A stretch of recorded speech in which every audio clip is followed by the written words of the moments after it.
Antes da gente embarcar no helicóptero, eu dei um tapa nas costas de cada bombeiro. Olhei nos olhos de cada um. Ninguém sorria, ninguém falava. Eu nunca tinha presenciado um clima tão tenso no quartel. Antes de perder o sinal do celular, eu consegui abrir uma imagem que me apavorou. Era uma vista aérea da barragem que havia se rompido em Mariana. A gente não estava preparado para o que vinha.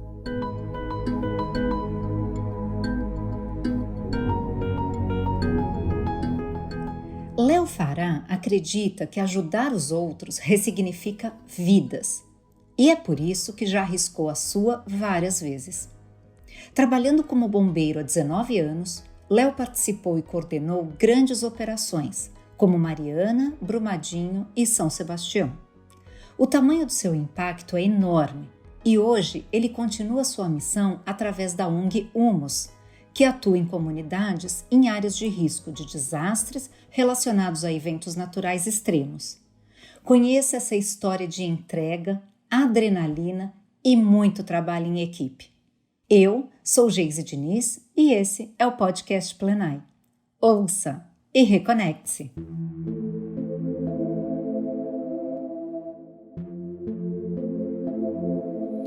Era um dia tranquilo no quartel em Belo Horizonte, sem nenhuma ocorrência. Já passava das 4 da tarde quando o celular do tenente Tiago tocou.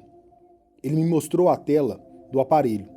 Quem chamava era o coordenador do Centro de Operações de Bombeiros. Se uma pessoa diz com 93, é nessa central que a ligação cai. Não era comum o coordenador ligar para o celular do oficial do nosso quartel. O Tiago atendeu e, pela cara dele, deu para perceber que alguma coisa terrível tinha acontecido. Ele deu 2 tapas no meu ombro e falou: rompeu uma barragem da Samarco. Eu não podia acreditar naquela notícia. Fazia 1 ano que a gente tinha atendido um rompimento de barragem em Itabirito, com 3 vítimas fatais. E agora outra? Entre as notícias desencontradas que chegavam, uma delas é de que uma escola infantil com mais de 100 crianças tinha sido atingida. Um silêncio terrível tomou conta da gente. Por mais experiente que um bombeiro possa ser, ele nunca está preparado para encontrar uma escola soterrada.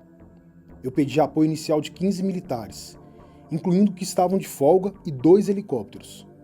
Reuni a tropa e falei: se preparem para o pior. Parece que soterrou uma cidade inteira e são barragens em cascata, o que significa que outras podem se romper.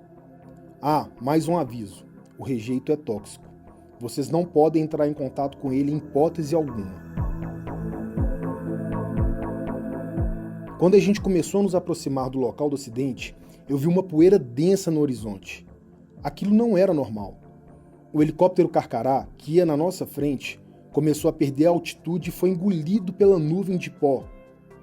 Não podia ser verdade. O Carcará estava caindo. Na melhor das hipóteses, as pessoas que estavam a bordo ficariam feridas. Mas, felizmente, segundos depois, o helicóptero recuperou a altitude e saiu da nuvem de poeira. Mal deu tempo de recompor do susto e logo veio uma imagem que eu nunca vou esquecer. Um mar de lama. No meio daquela imensidão de poeira, surgiu um vale coberto de rejeito, com um cheiro muito forte. Quando a gente chegou perto de Bento Rodrigues, só dava para ver umas casas na parte alta da cidade. Na parte mais baixa, eram vários telhados, carros e tratores sendo arrastados pelo lamaçal. A força da lama era tão grande que mesmo de dentro do helicóptero dava para ouvir o barulho das árvores sendo arrancadas do chão. Eu não consegui guardar meu pensamento só para mim e pensei: nossa, morreu gente demais.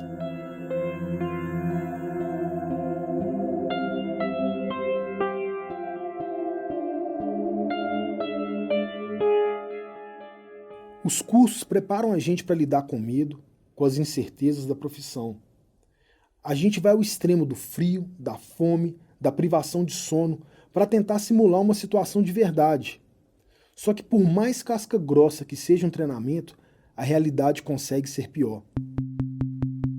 A gente simulava, por exemplo, o soterramento de uma casa com 4 pessoas numa piscina de 10 metros por 20. Eram 4 bonecos, móveis, eletrodomésticos, todos enterrados numa profundidade de 1,5 metro. Para se ter uma ideia, Com 20 militares, a gente demorava umas 30 horas para encontrar os bonecos. Agora imagine quanto tempo a gente demoraria para localizar e desenterrar moradores de uma cidade inteira. O Carcará conseguiu pousar no campo de futebol de Bento Rodrigues, enquanto o helicóptero Pegasus, aonde eu estava, foi sobrevoar um pouco a região, para ver aonde estava o lamaçal, qual era a rota que ele estava fazendo. O sol já estava se pondo e, por isso, o tempo de voo era pequeno. Operações de resgate sem a luz do sol são muito perigosas. Quando a gente ultrapassou a lama, avistou um outro povoado, bem na linha de destruição. De cima, deu para ver algumas pessoas acenando para a gente num campo de futebol. Quando a gente foi se aproximando, eu me dei conta de que era algo terrível. As crianças estavam brincando. Elas não faziam a mínima ideia do que estava acontecendo. A gente tinha que avisar aqueles moradores, só que a avalanche de lama estava vindo logo atrás de nós. Daria tempo de pousar e dar o alerta, voltar para a aeronave e decolar de novo? O major, a bordo, se recusou a tomar essa decisão sozinho. Basicamente, ele queria saber se a gente estava preparado para morrer. Eu pensei no juramento que eu fiz na formatura do Corpo de Bombeiros, que tem uma frase assim: mesmo com o sacrifício da própria vida. Eu não pensei duas vezes e respondi: a gente tem que descer. Olhei para minha equipe e eu sabia que estava todo mundo comigo. Procurei no bolso da farda o terço que minha mãe tinha trazido de Aparecida do Norte. Tirei o terço do bolso, enrolei na minha mão. Nós descemos do helicóptero, 4 bombeiros e 2 policiais, com a missão de evacuar uma cidade inteira em 10 minutos. Eu percebi que o lugar mais alto daquele povoado era um cemitério e saí gritando: corre, corre, todo mundo pro alto do cemitério, corre que a barragem rompeu. Quando eu olhei pro lado, vi 2 militares arrombando as portas das casas e tirando as pessoas à força. Não dava tempo de explicar, só dava tempo de correr. Um homem passou de carro e a gente colocou o maior número de pessoas possível lá dentro. Outro homem subiu numa moto com a sua mulher e 2 filhos na garupa. No meio da multidão, eu vi uma menina de uns 3 anos que chorava, procurando alguém. Do meu lado, uma senhora mal conseguia andar. Peguei a menina no colo, um colega amparou a idosa e a gente subiu o morro. Quando eu cheguei no cemitério, eu vi aquela nuvem de poeira se aproximando. Comecei a correr ladeira abaixo em direção ao mar de lama. Parecia que eu não ouvia nada ao meu redor, só o esforço da minha respiração ofegante, o som abafado da minha própria voz mandando todo mundo correr. Eu entrei no helicóptero e vi a nuvem de poeira aumentando na traseira da aeronave. Nós conseguimos decolar e só então eu descobri o nome daquele distrito, Paracatu de Baixo. Será que a gente tinha conseguido salvar todo mundo?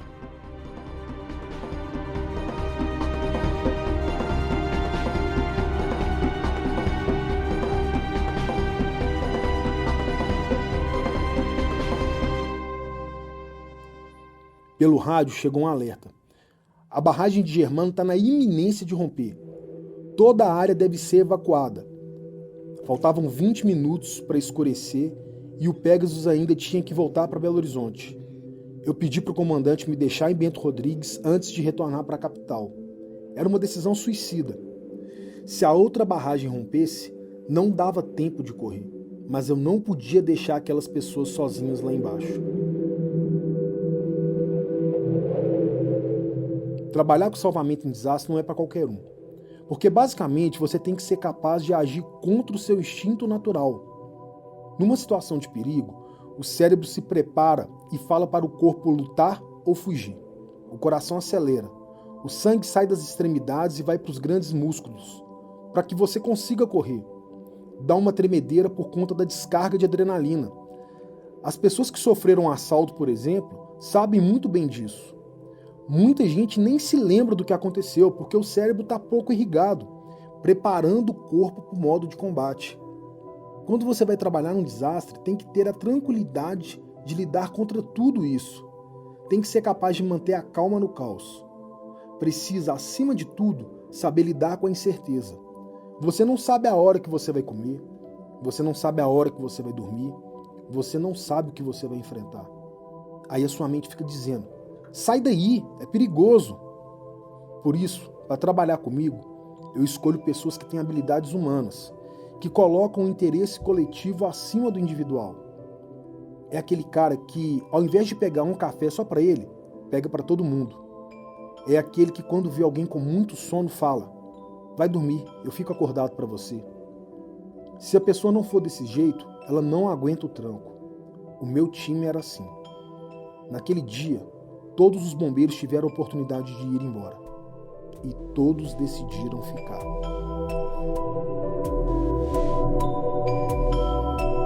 Assim que eu desembarquei em Bento Rodrigues, me contaram que o soldado Magalhães tinha se pendurado no esqui do helicóptero Carcará para salvar uma senhora que estava sendo arrastada pela lama. Mas o neto dela, de 10 anos, infelizmente não conseguiu escapar. O líder comunitário do distrito, seu Zezinho, me disse que umas 500 pessoas moravam ali. Sempre circulou o boato de que a barragem poderia se romper, mas ninguém acreditava que isso fosse acontecer. Até que, naquela tarde, uma moradora chamada Paula pegou a moto dela e saiu avisando todo mundo sobre a tragédia. As pessoas subiram para a parte mais alta da cidade e viram aquele mar de lama de cima. Graças a Paula, os alunos da escola se salvaram. Na nossa contagem inicial, 54 pessoas estavam desaparecidas. Escureceu, não tinha água, não tinha comida, energia elétrica ou sinal de celular. Começou a chover e a sensação de frio aumentou. O mar de lama tinha destruído a cidade, a estrada que dava acesso ao povoado. A gente estava ilhado. Se a outra barragem rompesse, todo mundo ia morrer. Não dava para ficar de braços cruzados esperando os helicópteros voltarem na manhã seguinte. Eu pedi para o sargento Ferreira procurar uma reta escavadeira. A ideia era remover a lama e abrir uma passagem para uma estrada. Na outra margem do lamaçal, os bombeiros que chegaram por terra começaram a fazer o mesmo trabalho no sentido inverso. Se tudo desse certo, as máquinas se encontrariam no meio do caminho. Durante toda a madrugada, eu vi os faróis se movendo. Quando as luzes pareciam mais fracas, eu esfreguei os olhos para ver se o sono estava me confundindo. Mas eu ouvi os pássaros e percebi que, na verdade, estava amanhecendo. Do alto do morro, eu vi uma fila indiana de mulheres com crianças no colo, pessoas com seus animais de estimação, e lá na frente, 2 retroescavadeiras se encontrando no meio do caminho. Eu não consegui segurar as lágrimas de gratidão por ter conseguido tirar todo mundo dali.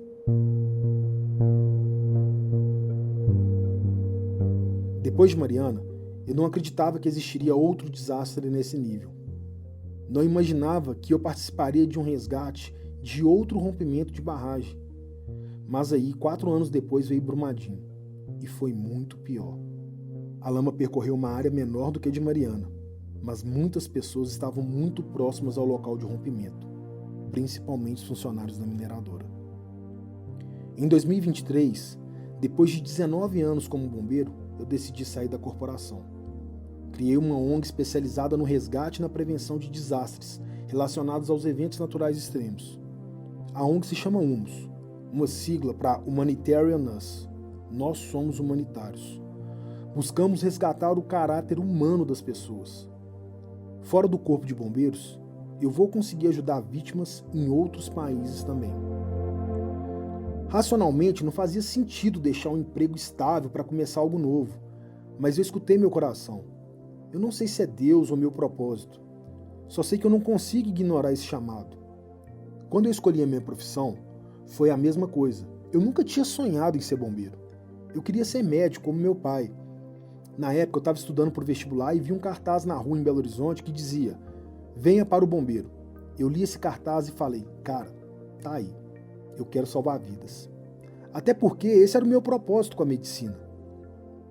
Eu passei no vestibular e no concurso do bombeiro ao mesmo tempo. Cheguei a estudar medicina e tentei conciliar as duas coisas, mas era impossível. Precisei escolher e não tive dúvida que essa seria a minha verdadeira vocação. Quando eu fui para a rua, vi que em um único plantão eu mudava a vida das pessoas. Da mãe que está desesperada porque o filho prendeu o dedo no ralo, às vítimas de um rompimento de barragem. Do avião que bateu numa montanha até o gatinho que sobe na árvore. Aquilo me encantou de uma maneira que eu não queria mais estudar medicina. Ajudar os outros se tornou um vício.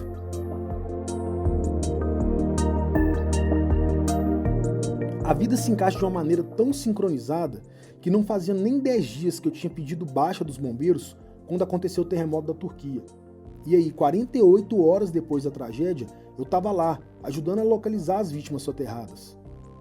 Da Turquia, eu fui para São Sebastião, no litoral de São Paulo. Eu fiquei mais de um mês na cidade, trabalhando na primeira fase da emergência, depois na fase de reconstrução com o Instituto Verde Escola. Mesmo fora do bombeiro, eu continuo cumprindo meu propósito de vida. Quando alguém está perdido, sem saber o que fazer, eu falo, tenta ajudar alguém. Você vai ver como isso vai ressignificar a sua vida.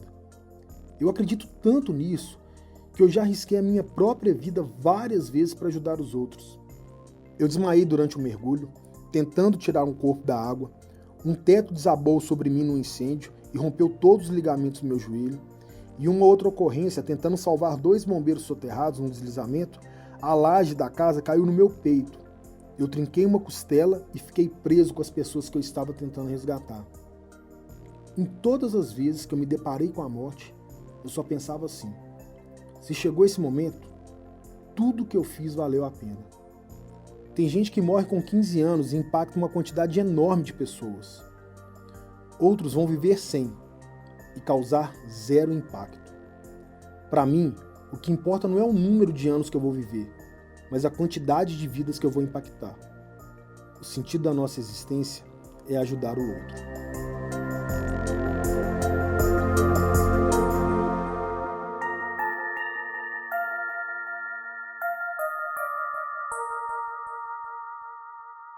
Nossas histórias não acabam por aqui.